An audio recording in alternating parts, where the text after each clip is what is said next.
pretty crazy to me that I would be gatekeeping so many great videos, so much footage on my phone for more than 2 years before I even get it to anyone to show them. And then, to be honest, these days the footfall on my own videos on YouTube is not so high, and that's probably to do with my own posting rates. So I suppose I'm going to show you some videos, hopefully throughout the rest of this year, that are quite old, to be honest, and compilations that are, I suppose, for my own amusement above anything else. So rather than them being vlogs, they're more like home videos, I guess. So I hope you enjoy them, because it's nice to feel like you're traveling or experiencing new things, even if you can't go in person. Here is some footage that I've compiled from a trip to Singapore for a mere 17 hours over 2 years ago, back in 2023, on my way back to Japan from the UK.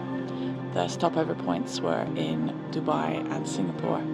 And in Singapore, I had a layover of about 17 and a half hours, of which about 13 of those I spent in Singapore as a city, and the others I spent in the airport, which, as some of you may know, is a very good airport indeed.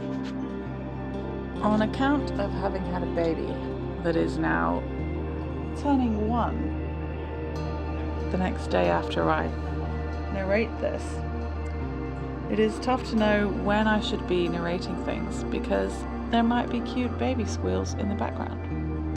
But I hope you enjoy my narration all the same. Yes, ba. And I hope you enjoy checking out some of the footage from Singapore. As you've probably gathered from the things you've seen already, it is a very impressive place. I cannot recommend enough getting to check out Singapore if you get the chance, especially if you get the chance to have a layover. It's a very unique way to check out a country, I think. If you have a layover of more than 7 hours in Singapore, they will let you leave the airport and enjoy the country for the day.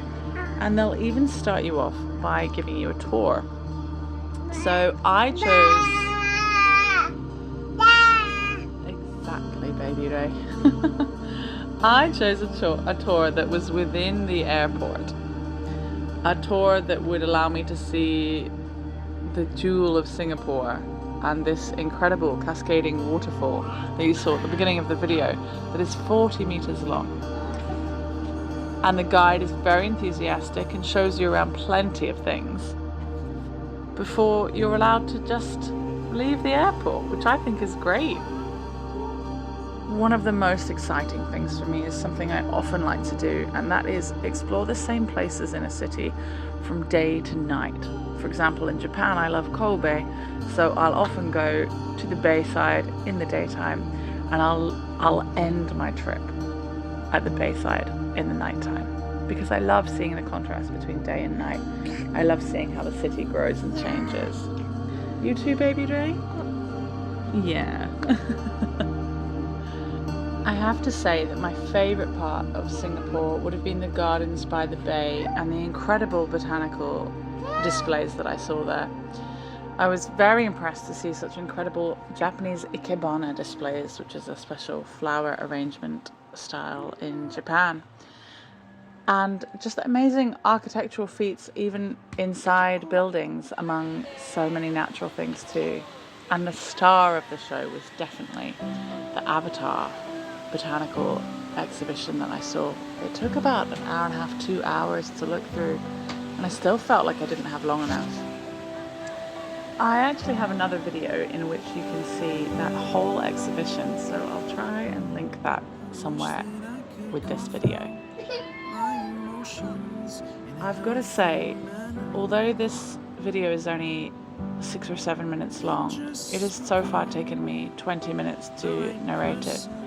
I've changed a nappy once turned off various toys, taken other toys away, tried to ignore the sounds coming from my lovely baby, who seems to be quiet right this moment, and I've almost given up 3 times.